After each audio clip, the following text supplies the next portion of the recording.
Untuk membebaskan Abu al-As, Zainab mengirimkan kalung peninggalan ibunya, yaitu Khadijah radhiyallahu anhu, sebagai tebusannya.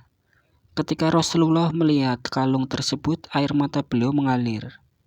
Itu adalah kenangan Khadijah, dan beliau memahami betapa besar cinta Zainab kepada suaminya.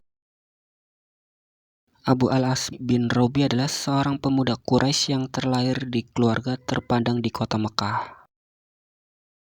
Assalamualaikum warahmatullahi wabarakatuh.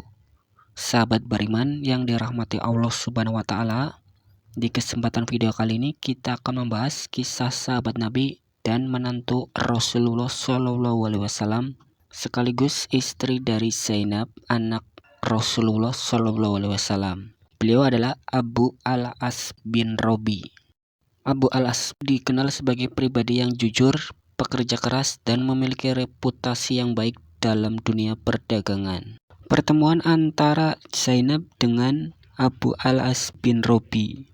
Hubungan keluarga antara Khadijah dan Abu al-As mempertemukan pemuda ini dengan Zainab binti Muhammad, yaitu putri sulung Nabi Muhammad SAW.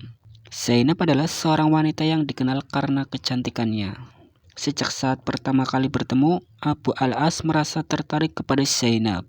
Ketertarikan ini tidak hanya karena penampilan Zainab, tetapi juga karena akhlak dan kepribadiannya. Hubungan mereka berdua pun terjalin dengan baik, sehingga akhirnya Abu al-As melamar Zainab. Pernikahan dengan Zainab dan Abu al-As terjadi sebelum Nabi Muhammad SAW menerima wahyu. Pada masa itu tidak ada larangan menikah antara muslim dan non-muslim, sehingga pernikahan mereka berlangsung tanpa hambatan. Pernikahan ini juga menjadi salah satu pernikahan yang harmonis dan penuh cinta. Zainab pun mendukung Abu al-As dalam urusan rumah tangga maupun perdagangannya. Sementara Abu al-As menunjukkan kesetiaannya sebagai suami yang penuh kasih sayang.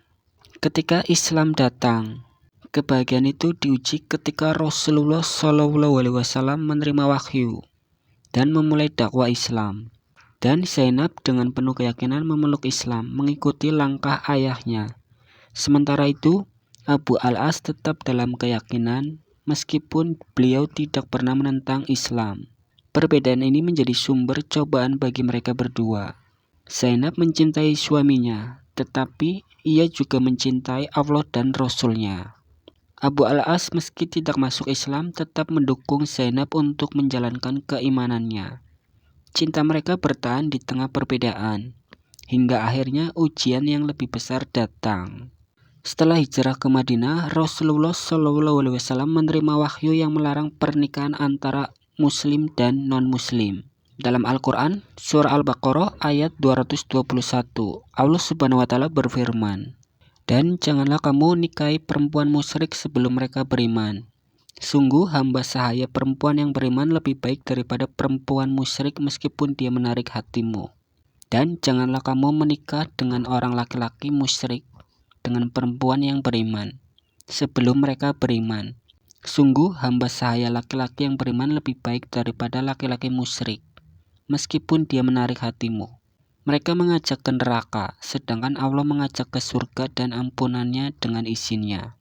Allah menerangkan ayat-ayatnya kepada manusia agar mereka mengambil pelajaran. Quran surah Al-Baqarah ayat 221. Atas perintah ini, Nabi meminta Zainab untuk berpisah dari Abu al-As. Betapa beratnya keputusan ini bagi Zainab. Ia harus memilih antara cinta kepada suaminya dan ketaatan kepada Allah Subhanahu wa Ta'ala. Dengan hati yang sangat hancur, Zainab memutuskan untuk meninggalkan Abu al-As. Karena ia tahu cinta sejati adalah cinta yang mendekatkan kita kepada Allah Subhanahu wa Ta'ala. Ujian kembali datang ketika Abu al-As terlibat dalam perang Badar di pihak Quraisy. Dalam perang tersebut, beliau tertangkap oleh pasukan muslim dan menjadi tawanan. Zainab meski telah berpisah dengan Abu al-As, masih memiliki cinta dan kepedulian terhadap suaminya.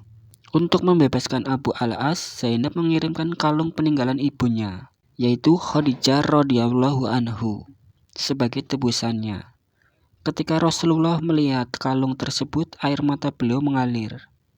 Itu adalah kenangan Khadijah, dan beliau memahami betapa besar cinta Zainab kepada suaminya. Rasulullah pun memerintahkan pembebasan Abu al-As tanpa syarat, dengan satu permintaan, yaitu agar Abu al-As mengizinkan Zainab kembali ke Madinah. Dengan berat hati, Abu al-As menerima permintaan itu. Beliau mengantar Zainab keluar dari Mekah dengan penuh kesedihan, menyadari bahwa cinta mereka kini harus terpisah oleh iman. Meski terpisah, cinta Abu al-As kepada Zainab tidak pernah pudar. Beliau tidak menikah lagi, meski banyak wanita Quraisy yang ingin menjadi istrinya. Zainab di sisi lain menjalani hidupnya di Madinah dengan penuh keimanan sambil terus mendoakan hidayah kepada suaminya. Beberapa tahun kemudian, takdir mempertemukan mereka kembali. Abu al-As melakukan perjalanan dagang, tapi barang-barangnya dirampas oleh pasukan Muslim. Dalam keadaan terdesak, beliau mencari perlindungan kepada Zainab di Madinah.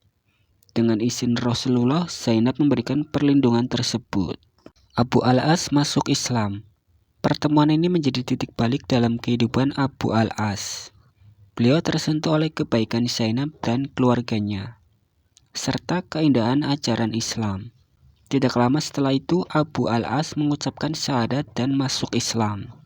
Kini cinta mereka berdua sempat terpisah dan akhirnya bersatu kembali.